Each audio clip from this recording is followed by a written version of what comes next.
झारखंड में आंदोलन के प्रतीक और संथाल आंदोलन में महत्वपूर्ण भूमिका अदा करने वाले सिद्धू कान्हू, शहीद सिद्धू कान्हू के वंशज जिस तरह से अपील कर रहे हैं कि इस बार हूल दिवस का आयोजन नहीं हो, यानी संथाल की राजनीति में बड़ा एक उलटफेर, यूँ कहा जाए कि संथाल की राजनीति में एक अलग तरह की चाह राजनीतिक गलियारों में गूंज रही हैं। इस समय हमारे साथ पूर्व मंत्री लुइस मरांडी हैं, उनसे ही जानते हैं कि इस बार बीजेपी आखिर क्यों हूल दिवस का आयोजन नहीं करेगी, क्यों नहीं मनाएगी। मैडम, खबरें आ रही हैं कि जो हूल दिवस है, जो संथाल के क्षेत्र में बड़ा आंदोलन कहा जाता है हूल आंदोलन, उस आंदोलन के जो शहादत हैं चांद भैरव, सिद्धू कान्हू, उनकी जो हूल क्रांति है उसकी याद में जो हूल दिवस मनाया जाता है वो इस वर्ष नहीं मनाया जाएगा। कारण क्या मानते हैं?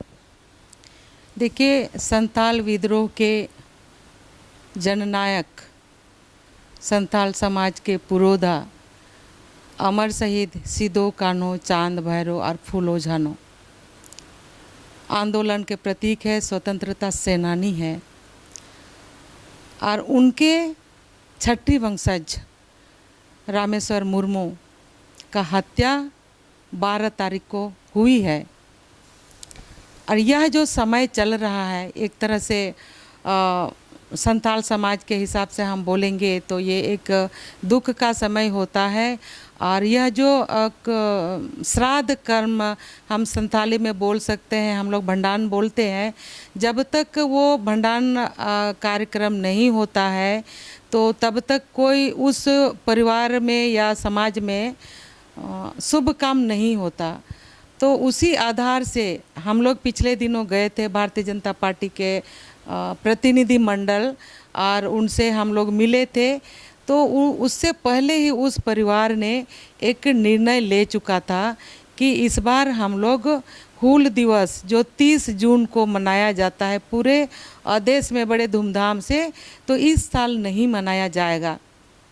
चूँकि वो हमारे सिद्धू कान्हू जी के वंशज हैं और उस परिवार में यह घटना घटी है, तो उनके निर्णय को सम्मान करते हुए हम लोगों ने भी निर्णय लिया है कि हूल दिवस इस बार नहीं मनाया जाएगा। उनके दुख में साथ होके कदम से कदम मिला के हम लोग बिल्कुल खड़े हैं। मैडम, लेकिन जो मुख्यमंत्री हैं, लगातार आप लोग कह रहे हैं कि मुख्यमंत्री का आरोप है कि आप लोग राजनीति कर रहे हैं इस शहीद के वंशज के नाम पर।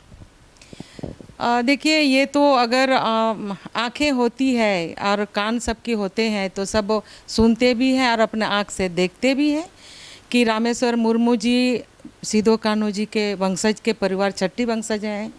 इकलौता लड़का था, उनकी हत्या हुई है। ये तो कोई राजनीति नहीं, ये तो कोई गलत बात है नहीं। सही बात अगर समाज के सामने आई है तो इसमें राजनीति कैसे? राजनीति तो वो कर रहे हैं कि उनको समय से न्याय नहीं मिल पा रहा है।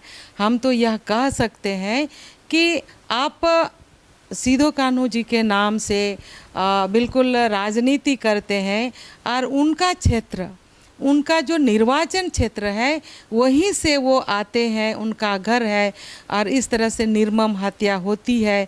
और उसमें इतना लंबे समय 10 दिन के बाद या सप्ताह 10 दिन के बाद जो उनका पोस्टमार्टम रिपोर्ट आना होता है, तो राजनीति कौन कर रहा है? जनता देख रही है। भारतीय जनता पार्टी सिर्फ उनके दुख के समय साथ खड़ी है और न्याय दिलाना चाह रही है कि जो उनकी पत्नी है, एक छोटे उम्र के थे वो रामेश्वर मुर्मू, उनकी पत्नी भी छोटी उम्र की है, 3 बच्चा है, तो आखिर उसको कौन देखेगा?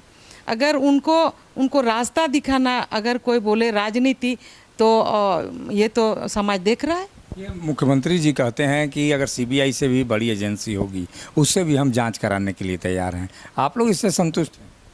देखिए, हम इस विषय में कहते हैं कि माननीय मुख्यमंत्री जी मुख्यमंत्री हैं और उनके मुंह से निकला हुआ जो बात है समाज में प्रभाव डालता है। तो हम किस तरह के बात बोलते हैं, बड़ी सोच समझ के ही बोलना चाहिए। अगर उनके परिवार वालों ने मांग रखा कि सरकार से माननीय मुख्यमंत्री जी से हम सीबीआई से जांच कराने का मांग करते हैं, तो ये मजाक नहीं उड़ाना चाहिए था, बल्कि बिल्कुल स्वीकार करते हुए जो प्रोसेस है प्रोसेस में जाना चाहिए और उनको बोलना चाहिए ठीक है, आप लोग अगर डिमांड कर रहे हैं तो हम जांच कराते हैं, जो ऑफिशियल प्रोसेस है हम लोग प्रोसेस से करेंगे, इतनी सी बात है।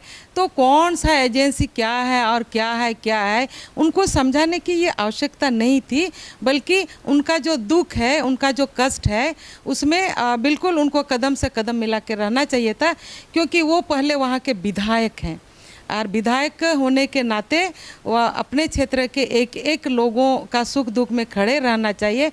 विधायक हैं तब आज मुख्यमंत्री हैं। लेकिन अब जो बातें हो रही हैं, बीजेपी अब क्या चाहती है? बीजेपी अब क्या देख रही है अगर आगे देखा जाए तो? देखिए, बीजेपी कुछ नहीं देख रही है। बीजेपी यह देख रही है कि आपने देखा होगा पिछले शासन में जो रघुवर जी के नेतृत्व में भारतीय जनता पार्टी का शासन चला, और जितना शहीद परिवार था, शहीद गांव था, जितना शहीद गांव था इस राज्य में, सभी गांव को चिन्हित करते हुए एक दर्जा दिया गया, और उस गांव का ओवरऑल जिसको डेवलपमेंट हम लोग कहते हैं वो हम लोगों ने किया। आज भी हम लोग यही चाहते हैं, आज भी हम लोग यही चाहते हैं कि शहीदों के नाम से कोई राजनीति नहीं होना चाहिए, शहीदों का सम्मान होना चाहिए और शहीद के परिवार को सुरक्षा मिलना चाहिए। अगर शहीद के परिवार सुरक्षित नहीं रहेंगे तो राज्य के आम जनता बिल्कुल असुरक्षित हैं। कहीं आरोपी को बताने की कोशिश भी हो रही है क्या सरकार की ओर से? आखिर जांच की बात की जा रही है तो आखिर जांच क्यों नहीं हो पा रही है? आप लोग क्या समझ रहे हैं, कहीं आरोपियों को बचाने का प्रयास है या सरकारी संरक्षण भी आरोपी को है?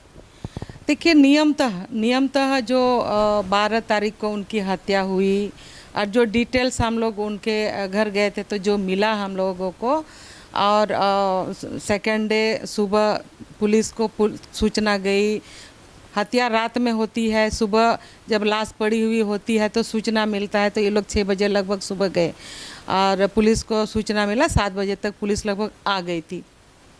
इसके बाद उन लोग को हैंड ओवर कर दिया गया, एक आध घंटा में जो भी है। पोस्टमार्टम होते होते 12-1 बज गया था।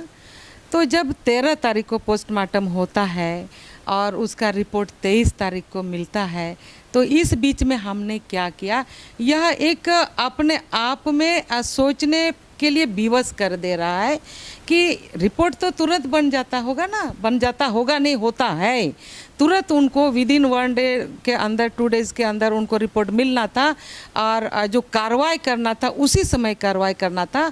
ये तो विभिन्न संघ संगठन, परिवार के लोग ने जो दबाव दिया है तब ये प्रोसेस आगे बढ़ा है। तो इसीलिए कहीं ना कहीं ये शक के दायरे में है और आरोपी को कहीं ना कहीं बचाने का प्रयास किया जा रहा है।